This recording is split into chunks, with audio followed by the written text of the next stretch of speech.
मध्य प्रदेश सरकार के अधिकृत प्रवक्ता नियुक्त होने के बाद गृह एवं जेल मंत्री डॉक्टर नरोत्तम मिश्रा ने सीएम शिवराज सिंह चौहान के नेतृत्व में हुई कोरोना की समीक्षा बैठक की जानकारी दी है।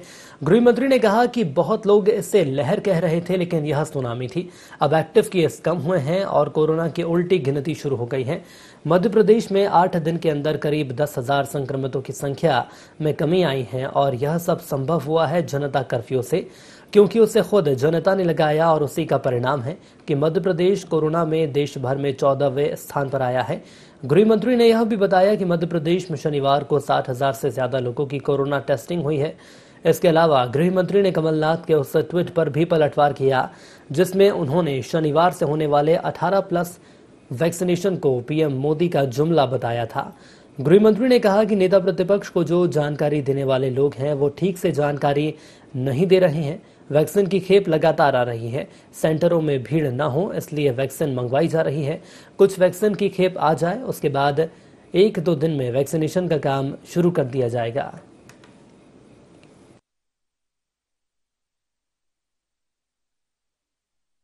कोरोना को लेकर लगातार जिस तरह से वो जद्दोजहद कर रहे हैं और सफलता की ओर हम बढ़ रहे हैं प्रदेश में। सारे लोग जिसे लहर कह रहे थे वो सुनामी थी, लेकिन लगातार सतत मेहनत और प्रयास और प्रयत्नों की परिसीमा की, परिश्रम की पराकाष्ठा की, तो आप परिणाम देखें कि हमारे यहाँ आज नए केस आए हैं 12,379। स्वस्थ होकर ठीक होकर जो घर गए हैं 14,562। मतलब अब एक्टिव केसों में 2,285 की कमी आई है। जो हम बढ़ते बढ़ते 95, 96, 97, 98 और लोग कयास लगा रहे थे कभी 1 लाख को हम पार कर जाएंगे, अब घट के 88,000 रह गए हमारे पास एक्टिव केसों की संख्या। उल्टी चक्री चालू हो गई है, उल्टी गिनती चालू हो गई है। हिंदुस्तान में अब हम 14वें नंबर पर आ गए।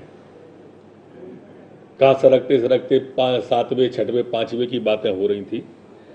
आप सबको मालूम है कि कलकत्ता, ये कानपुर के अपने जो IIT कानपुर के प्रेडिक्शन आए थे उसमें बताया था कि 1 मई को हम पीक पे आएंगे।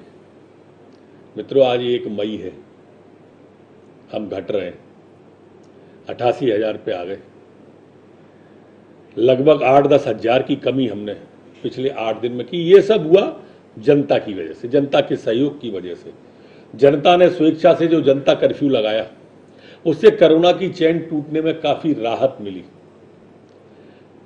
और सरकार ने लगातार कोशिश की। माननीय मुख्यमंत्री जी की प्रधानमंत्री जी से चर्चा, वायु मार्ग से, रेल मार्ग से, सड़क मार्ग से लगातार ऑक्सीजन। आप स्वयं भी अगर अंतर्मुखी होकर झांकेंगे तो 8 दिन पहले जिस ऑक्सीजन का हाहाकार इस प्रदेश में था, आज 1 मई को हम सरप्लस में हैं। ऑक्सीजन आज की तारीख में, कल की तारीख में भी जो आने वाला कल है उसमें भी हमारे पास पर्याप्त ऑक्सीजन प्रदेश में है।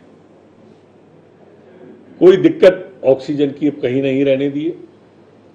पर्सों की व्यवस्था, नर्सों की व्यवस्था, एक साइकिल बनाई गई है। लगातार टैंकर आते जाएं और लगातार लोगों को मिलते जाएं।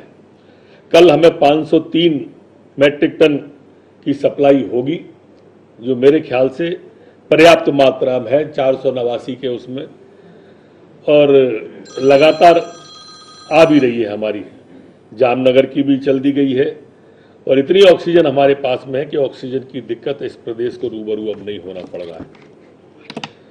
आप सबको मालूम है कि मध्य प्रदेश में अभी तक के रिकॉर्ड में सर्वाधिक टेस्ट 60,000 आज हमने किए। जो रिकॉर्ड है अभी तक 60,000 एक दिन में टेस्ट कभी नहीं हुए। जो लोग कयास या भ्रम फैलाते हैं, ये उन लोगों के लिए भी है कि इतना बड़ा रिकॉर्ड देश में शायद ही किसी प्रदेश में होगा कि टेस्टिंग कर रहे हैं। हर हाल में कोरोना की चेन तोड़ने के लिए हमारी कोशिश है, मुख्यमंत्री जी के प्रयास हैं, प्रधानमंत्री जी के प्रयास हैं, और मुझे लगता है कि 2-3 दिन अगर हम इसी तरह से इस चेन को तोड़ने में सफल हुए तो स्थिति पूरी नियंत्रण में होगी और मध्य प्रदेश नियंत्रण करने वाली मॉडल स्टेट बनेगी देश की। जो प्रयास लगातार मुख्यमंत्री जी ने किए संक्रमण दर को रोकने की, एक मॉडल स्टेट को हम बनाने की कोशिश कर रहे हैं। माई चाहेगा तो हम सफल भी होंगे।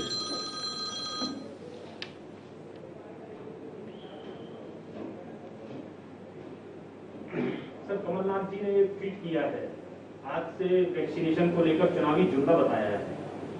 अब कौन सा चुनाव आ गया कमलनाथ जी? उन्होंने बोला था कि 29 अप्रैल को पश्चिम बंगाल में मोदी जी बोल के गए थे। है मोदी जी ने 29 अप्रैल को बंगाल में बोला था कि ये पश्चिम बंगाल के अंदर मुफ्त वैक्सीन लगाएंगे।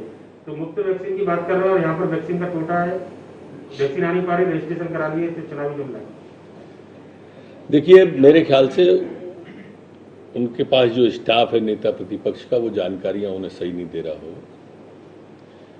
वैक्सीन आना प्रारंभ हो गई है, लेकिन चाहते ये है कि उसकी मात्रा इतनी हो जाए कि भीड़ इकट्ठी न हो। आज हम चेन तोड़ने की एक तरफ कोशिश कर रहे हैं, उधर नौजवानों ने जिस हिसाब से रजिस्ट्रेशन कराए हैं वो अपने आप में है। तो उसकी एक इतनी मात्रा हो कि भीड़ न हो और वैक्सीन भी पर्याप्त मात्रा में हो। ये कमलनाथ जी की बात ऐसी ही है जैसी वो 2 दिन पिछले हफ्ते ऑक्सीजन के बारे में कह रहे थे। तो ये आज मध्य प्रदेश के पास में पर्याप्त ऑक्सीजन है, पर्याप्त वेंटिलेटर है, पर्याप्त वैक्सीन है, कोई दिक्कत कहीं भी नहीं है। ये सिर्फ बैठकर ट्वीट करना, अब निकल तो अब नहीं रही है वो। मेरे साथ चले, कहीं कोरोना वार्ड में चले हम दोनों जने, तो मैं समझता हूं कि उनको अध्ययन वस्तु स्थिति का हो पाएगा। सिर्फ स्टाफ की खबर के आधार पर ट्वीट कर देना अच्छा नहीं है। सर, दूसरा, जबलपुर में 15 तारीख तक लॉकडाउन बढ़ाया गया है। क्या मध्य प्रदेश में दूसरे जिले, खासकर भोपाल इंदौर में 10 तारीख के बाद ही संभावना है? क्राइसिस मैनेजमेंट कमेटी की अभी बैठक यहाँ की हुई नहीं है। उनकी रिपोर्ट आने के बाद में फिर नए सिरे से विचार होगा। क्या पूरी तरह से क्राइसिस मैनेजमेंट कमेटी के ऊपर ही है लॉकडाउन? हमारी पहली प्राथमिकता क्राइसिस मैनेजमेंट के जो लोकल के जनप्रतिनिधि हैं, वो लोकल के हालातों को अच्छी तरह समझते हैं। उनके साथ में एक बार बैठे, वो आ जाएं, उसके बाद फिर सामूहिक रूप से प्रादेशिक स्थिति पर विचार प्रदेश की समिति करती है।